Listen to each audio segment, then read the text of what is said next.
Well, hello, free people of the Rocky Mountain region, and welcome to this Free State Colorado video. Today, I'm joined by Representative Ryan Armagost.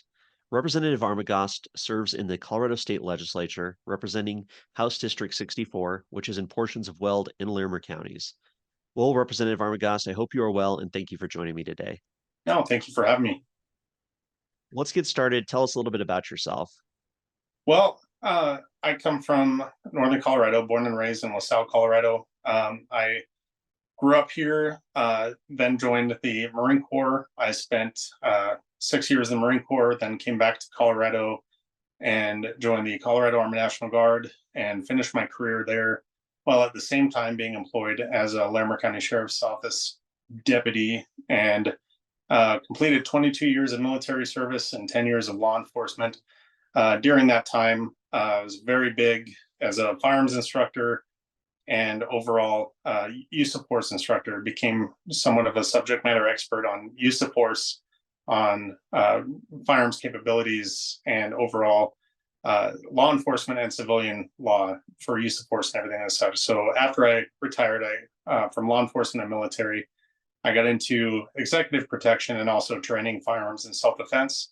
And then with everything that was going on in the turn toward the negative turn toward law enforcement and overall government, I decided to be a little bit more politically active. And in that process, I was introduced to an opening in House District 64. I threw my hat in the ring there and was very fortunate that I was kind of had the path paved for me and got elected 2 years ago for that. And I'm excited to be running for that seat again for re-election this year in House District 64, and look forward to doing the same thing to my Democrat opponent there. So, but yeah, I with that have been very involved with constitutional rights of everybody. We have a very big fight on our hands in the Capitol against our constitutional rights, and that's kind of led me to take lead on the Second Amendment Caucus, which is something that has become very important to me and my colleagues and many Coloradans.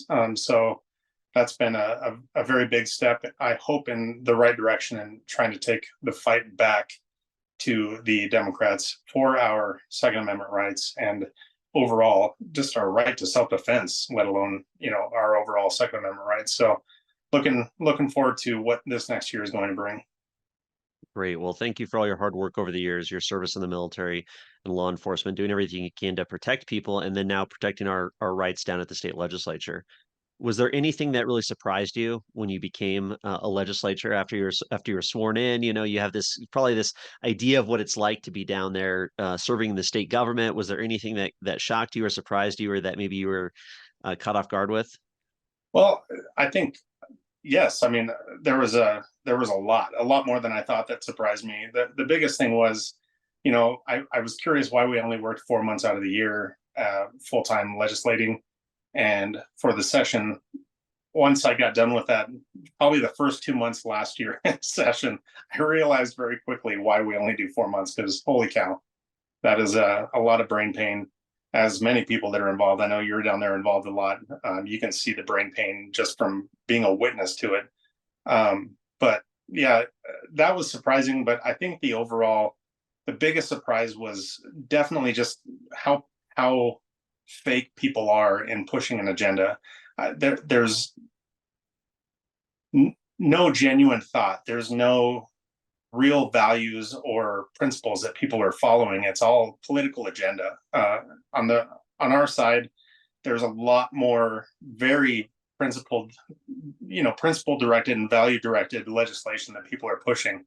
But in the Democrats, it's so much that's based on agenda. Even if it makes absolutely zero sense, they try to fabricate something to make it appear to make sense. And it always comes back to feelings. Someone else's feelings can always trump our facts. Data doesn't become anything that's valid over feelings of somebody else. So that was very surprising. I can definitely admit that I was very naive coming into this, at how ridiculous some people are. But that's what we're up against. And I think that's what a lot of people have to wake up to, is the fact that we're not up against a valid threat. We're up against a threat to democracy on their own part. We're a republic. The threat has always been to our republic, but the Democrats blame us for a threat to democracy. But the only threat to democracy is making it such a convoluted indoctrination of people's ideals and forcing principles and values down somebody's throat that absolutely have no foundation and nothing that was founded off of our Constitution. It's completely against everything that our founding fathers created in our Constitution. So it's definitely been very alarming and disturbing to see how far the radicals on the left have gone to really destroy our state and our country. This doesn't just start at our state. It's definitely something from our federal level, but there's a lot that we have to take back. Even if we can do it piece by piece, we have to take back our state. And I think the start is here now. Do you think some of these legislators, these authoritarian leftists down there, do you think they're just ignorant about their policies, that they're going to cause so much devastation and damage to people, destroying businesses, hurting families, making it harder for people to defend themselves? Or do they know the negative effects and, maybe that's what they're trying to get to? I mean, is it that ignorance level or is it more malicious than that? It's both. There's definitely a level of people that are getting elected that apparently tickle the ears of the right people to get them elected, that definitely are not intelligent enough to, be a greeter at a restaurant, let alone making laws for our state. The sad part is, though, that there are a lot of very intelligent people that are very calculated in what they're doing down at the Capitol and overall in legislation. We look at some of these bills, and from the outside perspective as well, everyone sees it the same way.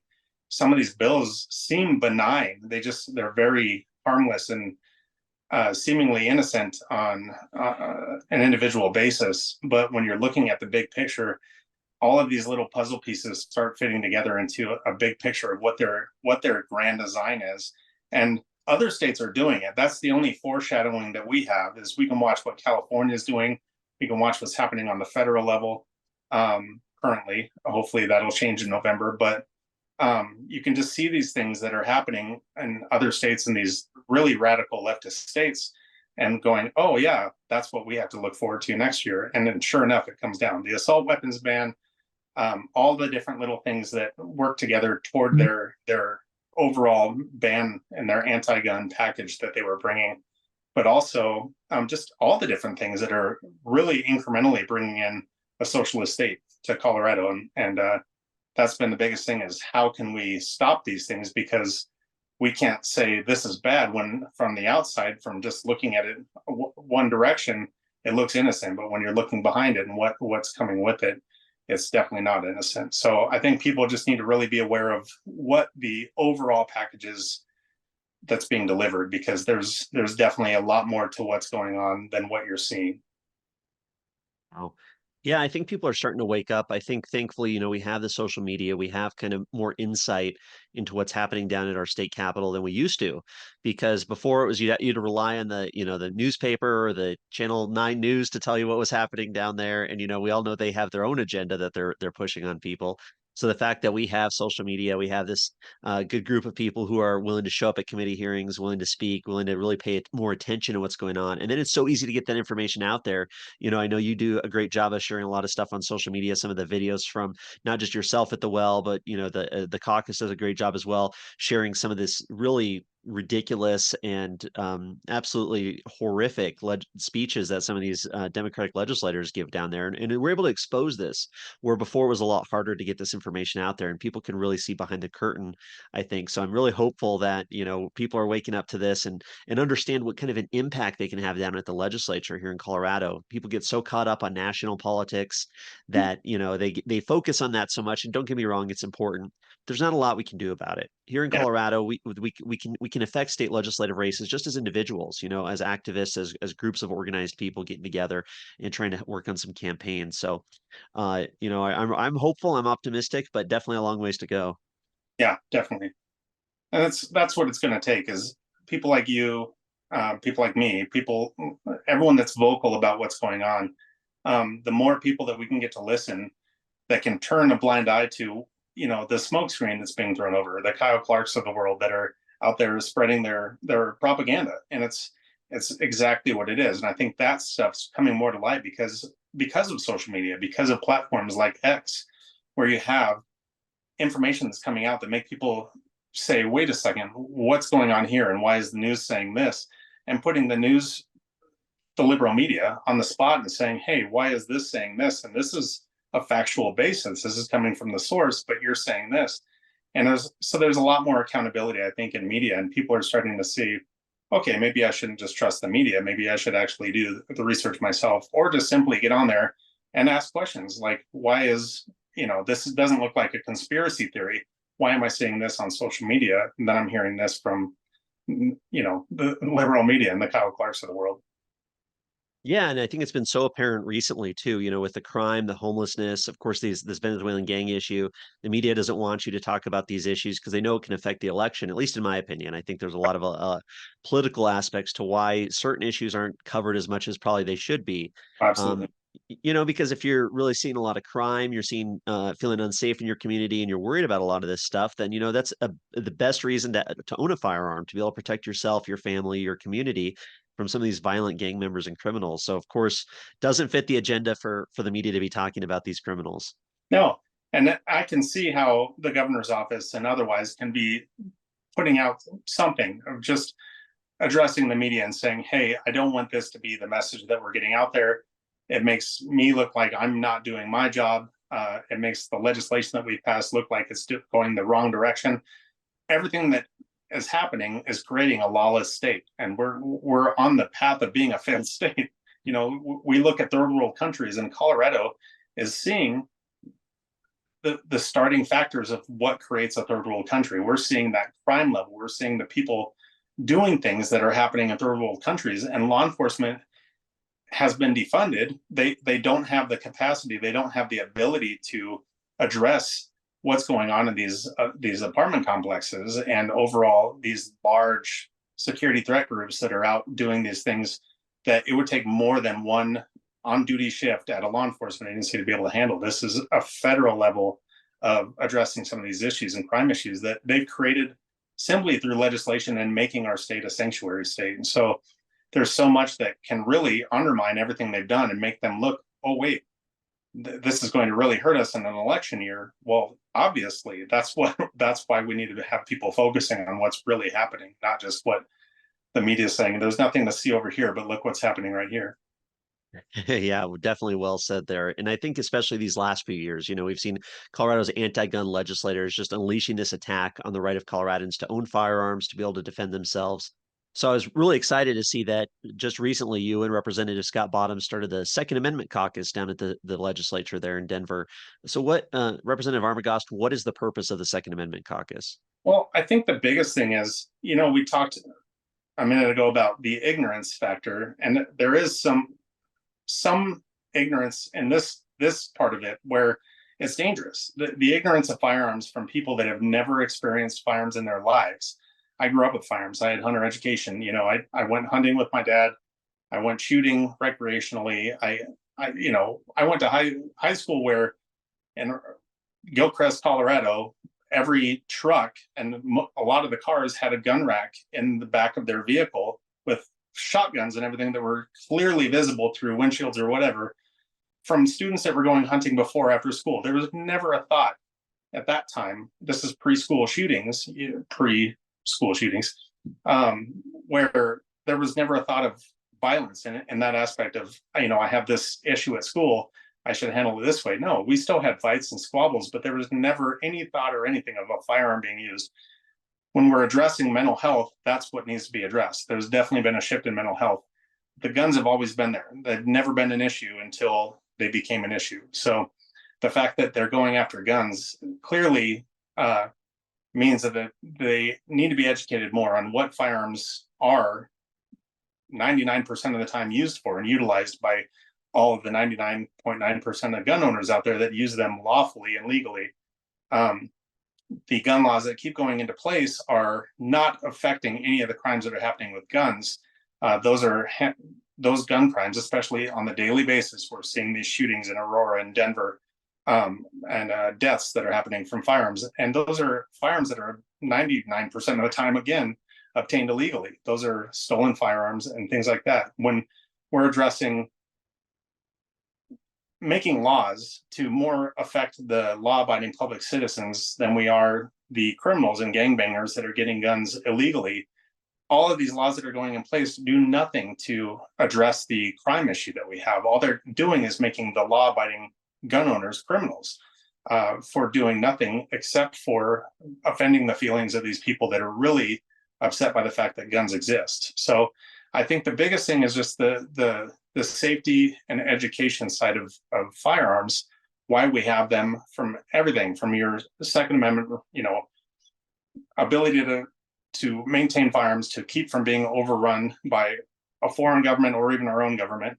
And then also just the simple process and idea of obtaining a firearm for self-defense, especially hearing the testimony of women throughout all of these hearings and committee hearings, the people that would come and testify, all of these women that had come and poured their heart out about, being unarmed and feeling vulnerable, victims of rape, victims of assault, victims of domestic violence, that if they had only had a firearm, if they'd only been able to carry a firearm legally wherever they were, and we're making more places unacceptable for women and people to carry firearms to protect themselves. And so all that we're doing is making it, our legislature is designed now to create victims and make it acceptable to be victimized, but not acceptable to be a law-abiding citizen. If you're a criminal in possession of a firearm, it's acceptable. If you are a victim of a firearm offense, it's acceptable. If you're a victim of something without a firearm, it's acceptable. So they're enabling criminals. They're making it okay to be a victim, but they're also criminalizing the law-abiding gun owners. And I think Lorena Garcia said it best to really define their outlook on firearms when she said her argument to the law-abiding citizen with a firearm was, well, they're only law-abiding until they're not. Making it out like every law-abiding gun owner is simply going to sooner or later do something nefarious with their firearm. So we're all just kind of a ticking time bomb because we own a firearm, is the way they see it. So yeah, I mean, just getting back to the basis, it was all of that. Just we really need to do more to educate and inform people, but especially those people that are getting elected and so dangerously ignorant to something that's so vital to every American as a right. We just have to do more proactive. And I think the Second Amendment Caucus will be solely focused on that, but there will be a lot more to it to kind of show them the side effects of what their legislation does. You're pushing all of these businesses in Colorado out because it's a mom and pop that want to run a firearms business. They want to sell, reload and sell ammunition. They want to manufacture firearms. They want to just have an FFL and sell firearms as a business. They're getting pushed out of Colorado because it's becoming impossible and even criminal to be in that business anymore. So they're ruining that. They're ruining the simple fact that every home should have somebody educated in firearms, if not everybody in every home educated in firearms, whether you own them or not. But so many people are shied away from something as simple as hunter education, something as simple as taking a basic pistol class or a concealed carry class. There's far too much. People are just so offended by firearms that they aren't willing to just simply learn something. And I wanted to make it as open and approachable as possible for people to come in and say, I would be willing to learn more, just so that I can have more basis to what I'm arguing, or maybe have more conversation on what I'm really concerned about. So I think hopefully bringing those people to the table and having those discussions can bring a little bit more leverage in having those educated conversations, rather than just trying to beat the drum of telling people stuff they don't want to hear. Well, and I think, yeah, the education component is so important. I had a childhood friend down in Jefferson County, down there in Arvada, Westminster area, where I was going to middle school, who unfortunately accidentally shot himself in the head because he found his father's gun. His father was a law enforcement, was showing it off to his buddy, another friend of mine, and it went off because I don't know the details, obviously, I wasn't there, but I have to think he wasn't educated, he wasn't informed, he didn't understand the safety behind it and how the firearm operated because it wasn't intentional in any way at all. So, getting the education out there, not just for the legislators, but for the people in general. I think a big thing is people are less scared of firearms too when they become more knowledgeable, when they see how they work. There's no real opportunity for these guns to accidentally discharge in a way that maybe people think they do, that they're just going to go off. So, education all around, I think, is really important, as you said, and getting these legislators a little bit better informed so they could make better policy choices. They're not acting out of ignorance and fear. I think that is definitely a step in the right direction. Yeah, yeah, I agree. Well, one other aspect you talked about, I thought it was really interesting with Lorena Garcia's comment about, everybody's a law-abiding gun owner until they're not, because it's almost revealing into the mind, like you said, revealing into the mind of her and kind of her cohorts down there that, on the switch of a flip of a switch, somebody can just become a criminal. And, you have to think that's how a lot of these people think as well. They're only going to obey the rules because we've seen other legislators willing to break the rules, willing to kind of do whatever they want. They'll only follow the rules until it's convenient with them. And it's kind of, I think, a distinction between some of those, more kind of left wing people down at the Capitol compared to what I would consider just a normal, reasonable person in our society, right? They're going to only follow the rules until it's not convenient for them. So hey, if they're willing to break the rules on things, then why isn't Mr. John Smith over here with his firearm? He's willing to break the rules and go crazy, just like all of us Marxist leftist type, right?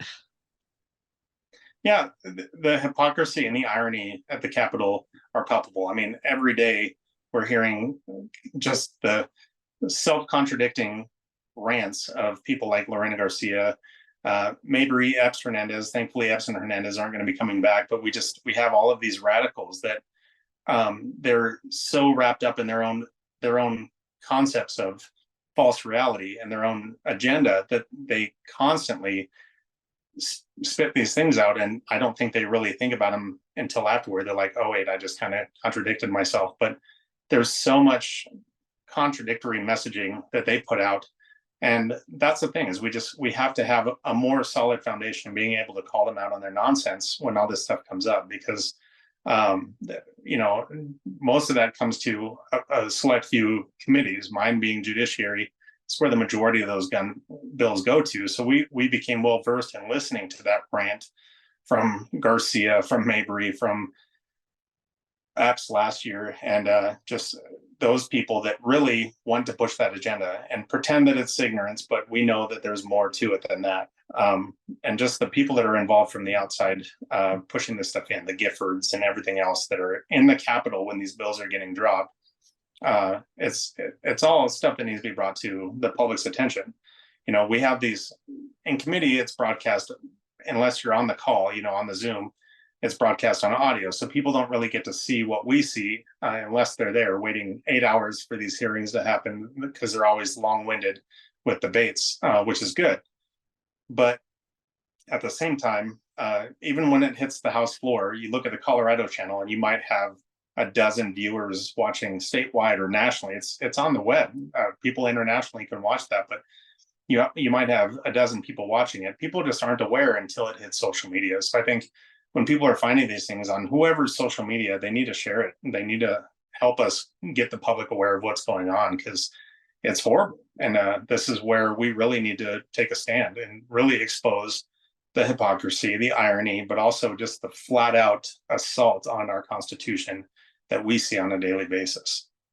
Well, and I think you brought up a really interesting point earlier that paints to this kind of broader cultural change that we're seeing, and it's just this weakening of the individual, right? It's this idea, like you said, this sanction that the victims are somehow to be glorified or uplifted. And yeah, I get it, right? People are victimized in society. We should try and help them out as best as you can, but to put them on a pedestal and kind of push everybody else down, kind of weakening people, not they don't want they don't want it to be acceptable to be a strong person who's willing to defend themselves, who's willing to stand up and speak out and maybe go against the majority on some of these issues, right? I mean, it's kind of this broader cultural context I'm seeing. And of course it plays out in our state legislature all the time, is that they don't want individuals to have the power to defend themselves. They want weak individuals. I mean, it Yeah. seems like that's definitely a trend. Well, and it comes down to more gaslighting, because what you're saying is they're putting the victims of the people that are, firearms offend me and firearms scare me. And I saw this happen and I'm a victim of watching this happen. But then they, at the same token, are disarming people and making it acceptable to become a victim because you can't defend yourself reasonably. Unless you're a really good fighter, you're really good with your hands. You can't carry a firearm now because you're in a sensitive space or you're in a gun-free zone. So they're disarming or making it harder for people just to simply carry or conceal carry. So now it's okay for you to become a victim, because the rest of us are, because we've had to see people and know that people around us might have a gun on their person or something we can't see. But we don't want you to either. So it's just bringing people into this whole victim mentality, and at the same time making it okay to be a victim. It's acceptable to be victimized, rather than just being able to be strong, get educated, carry a firearm, and be able to defend yourself when you have no other means to defend yourself from violent assault, rape, or even murder. Yeah, to be able to take care of yourself, to be able to take care of your family, to be able to take care of your home. That's Mm. definitely something a lot of these big government people don't want. They want, people to because who needs help? Who needs the government? Who needs these handouts? Who needs these big government bureaucracies? It's the people who can't take care of themselves. And so Yep. if they can increase that amount of people in society, well, more and more people are going to be looking to these legislators, to these special interest groups to solve their problems. Mm. Yeah.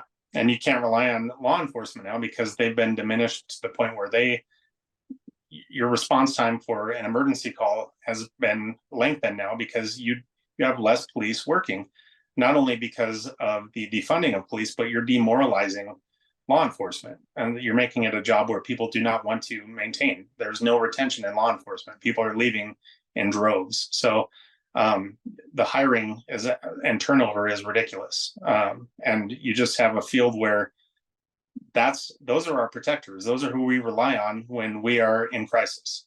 And now when we're in crisis, not only can we not defend ourselves, we can't rely on the fact that there's going to be somebody quickly responding, because somebody doesn't appreciate what law enforcement does for us either. And they want that to be funding to go elsewhere.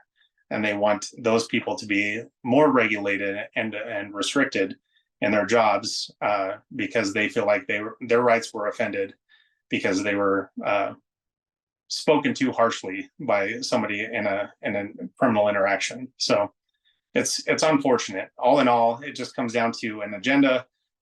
I can't really understand why it makes somebody feel better to be more lawless and less protected, but that's where we're becoming, and we have to stand up now before we become a failed state. And it's just we're on a very significant brink of disaster right now, and we just need everyone's support, and making sure not only this November, but I mean throughout, getting involved in the legislature, really watching and paying attention to what's happening locally, not just federally, to really understand and have a voice at the table to be able to, put a stop to this. We're only a voice, I'm an elected voice for 90,000 some people.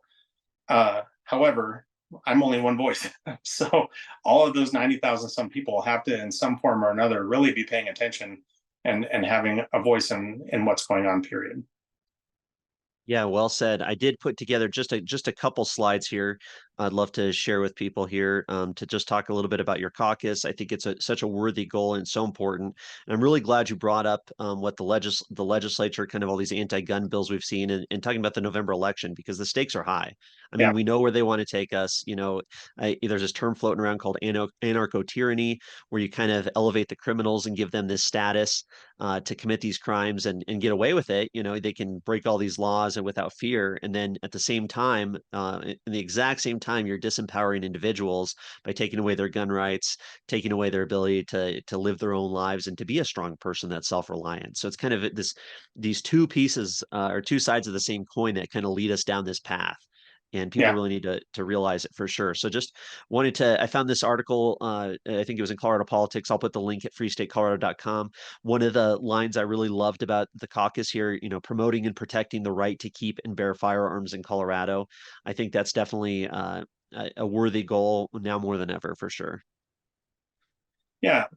And then the other, obviously, the biggest phrase that we highlighted was shall not be infringed. I mean, people just need to remember, no matter what take anyone wants to have on the Second Amendment, there's so many different ideas of what our forefathers meant in writing out the Second Amendment, or any part of the Constitution for that matter. But the amendment in particular, you can say that this was centuries, blah, blah, blah.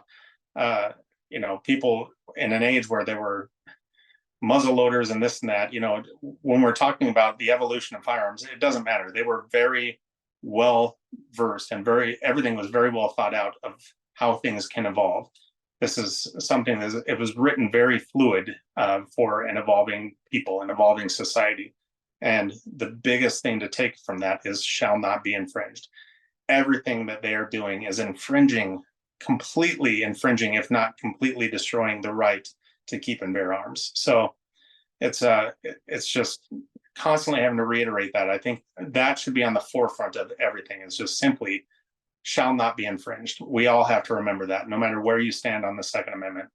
It's something that if it doesn't fit your personal beliefs, you have to understand that there are a vast majority of the people in America that believe that it is important to them, and that shall not be infringed. Well, what do you say? I'm sure you've heard it down there at the Capitol and committee hearings or on the floor. But what about, these people who say, well, the Second Amendment's only for a quote, well-regulated militia. It doesn't apply to the common person. What's your response to that? I think it's a cop out, and just people that don't want to remember history. Regulated militia was what made our country what it is. The fact that we were being overrun by a foreign government, and we had a well-regulated militia, which is a people that stood up and said no more. That is a well-regulated militia. Every one of us is a militiaman. I don't care if you've played, the Sims games where you're simulating the evolution of your government and everything. All of those games, you learn that whole thing where you can turn a person in from a farmer to a militiaman. They are now standing up for their country, for their well-being. I'm not saying that it's something on every, you get the sovereign citizens, which sometimes take it to a level too far, but every person has the ability to stand up. I think the movie Red Dawn is a perfect example of that, especially under current relationships we have with our Russian adversaries that we have that are very well equipped to do exactly that. So we have to have people that are armed and ready to defend our country. That is something that's kept our country free and safe throughout the centuries, is simply the fact that every foreign adversary that we have knows there's a person with a gun behind every blade of grass in America. We are not a country that you can invade and be able to succeed. So that's what's made our country free. That's what's kept our country free. We are a well-regulated militia. That's what makes America what it is. So I think the people that make it out to where that's what we have a military for, no. Our military is for fighting on, battles on foreign ground. When we have battles on our own ground, we all become militiamen and women. So it's something where people just have to stop using it as such a literal basis of militia or military. We are all militiamen and women. It's just whether or not people are willing to take arms and fight for their country. Yeah, very well said. I think, you look at a lot of the quotes from the founding fathers, people around that time, and how they described the militia, and that it was, like you said, every individual. It's a common person. It's the farmer. It's somebody who's working their land, somebody who's just living their life. But if they're called up, if there's a crisis, if there's an adversary, if there's a reason to take up arms, they become the militia at that point. And like you said, Red Dawn's one of my favorite movies, and I think keeping that tradition alive of just normal individuals being able to take up arms in defense of their country, in defense of some of these bad actors out in the world. I think that definitely is a true form of homeland security that makes us much better off. Wolverines. Definitely.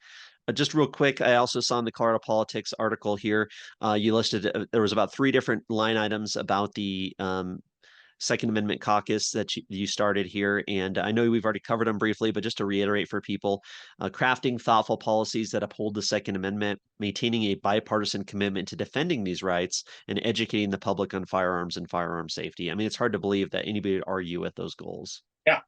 And I think, making it a bipartisan commitment, that's our commitment, me and Rep Bottoms, and bringing this forward. We both agreed this needs to be bipartisan. When we did bring it to the Democrats, we didn't have any fans, simply because they're offended by our beliefs on things. They're offended by the fact that we started it without their input. But this is not something that is a bipartisan issue. This is a partisan issue, unfortunately. It has become a bipartisan issue, or become a partisan issue. It should be a bipartisan belief, but unfortunately, this has become a partisan politic issue. So anyway, just the whole idea was to bring Democrats on board. Even if we don't have them as members of the caucus, they are invited. They're always invited to come and attend the events that we hold, the tours that we have, the classes that we have, range time that we have, anything like that. And that goes the same for constituents. The whole purpose of this is to educate. So whether it's a cost issue that somebody has, or they don't want to go sit down with an NRA instructor, or they don't want to go do this because they feel like they don't feel comfortable in that space. It's to make it as comfortable a space for everyone to be able to be in, to learn and appreciate firearms and firearms owners. So that's where it all kind of ties in. All 3 of the bullets that you have there really tie into the overall goal, is just to really make it an inexcusable way. You can't have an excuse, to not do what we're trying to do. So there's no cost to anyone that wants to participate. There's no judgment or bias whether you do or don't. The fact is, you should, and we hope that people do. So that's where we're at. Oh, I love it. I love the idea of, hosting an event or hosting some training or educational seminar for the whole state legislature, for these legislators, senators, representatives to come in to learn about how firearms actually work, to learn about gun safety, to really kind of better understand what it is they're trying to craft policy over. And if they don't attend, if they don't show up, or they ignore it, or they're dismissive of it, I mean, that should show a lot to people, that they're not willing to learn and willing to actually be informed representatives of the people. So I think this is a great idea. I really like that aspect. And this is the last thing I wanted to touch on. I think people might be surprised. We know a lot about the Second Amendment. That's talked about so much, especially in the pro-gun community. But the Colorado Constitution actually has a pretty strong worded statement here. This is straight from the Colorado Constitution about firearms. So I'll just read that here, and I'd love to get your input on it. The right of no person to keep and bear arms in defense of his home, person, and property, or in aid of the civil power when thereto legally summoned, shall be called in question. But nothing herein contained shall be construed to justify the practice of carrying concealed weapons. So very interesting that they add that concealed part, but nonetheless, I mean, it's so clear at the front, the right of no person to keep and bear arms in defense of his home, person, or property shall be called in question. I mean, it sounds like they're violating this with every gun law they pass down there. Yeah, and they're violating federal. I mean, case law, just the constitutional side of things that have come from case law. But Bruin, everything that we have in place, they're violating on a regular basis, but they have an excuse to do it. This is still standing in our state constitution. We still have make my day law, and I hate even bringing that up, because that's probably going to be the next thing targeted. You won't even be able to defend yourself in your own home. It will become a duty to retreat state. I hate to think that this is just going to keep going down this spiral, crash and burn, that we're taking our gun rights away in the state. So this is something that people have to really get behind, repeat it. We can't just keep pounding Second Amendment, Second Amendment, Second Amendment. We have to refer to the actual case law. We have to refer to our state constitution. We have to refer to everything that we have, and simply, your right to quality of life, your pursuit of happiness, and your personal defense and defense of others. So you have to be able to protect yourself and your family. There can't be anyone, just because they don't feel the same way about protection, that can tell you how to do the same. So we really just have to get people on board, and really taking a fighting stance in protecting what we have remaining in our rights in Colorado. Oh, definitely. You know, the stakes are so high this November here at the local level. I mean, we've seen what they're capable of. They'll ban whole classes of firearms if they could, take away our ability to defend ourselves, the ability to defend our home. I mean, that's really a scary thought. So, you know, people really got to get involved, get out there and support good pro-gun candidates this election cycle, and use their voice, use their vote, and let's push back on this and get some good pro-gun people elected this November because January is just around the corner, and we know that they're coming after our guns again, unless we get them out of office. Yeah, elections have consequences. Like I always say, remember in November. Well, Representative Armagost, I really appreciate your time today. Is there any final thoughts or any other things you'd like to talk about before we end it here? No, I just again, I really appreciate you. I know a lot of your followers are down there at the Capitol as well, so I appreciate everything you're doing and everything that everyone is doing. But spread the wealth, spread the word. Let's get more people involved in defending our rights. Definitely. We're just getting started, and I think the momentum's moving in our direction slowly but surely. So I hope people don't give up. Don't move out of Colorado. If you're a good pro-liberty person, let's keep fighting and let's keep this going here. So I really appreciate you, sir. Thank you for everything you do. And any news comes up, please let us know. Will do. And thanks again. All right, take care. All right, you too.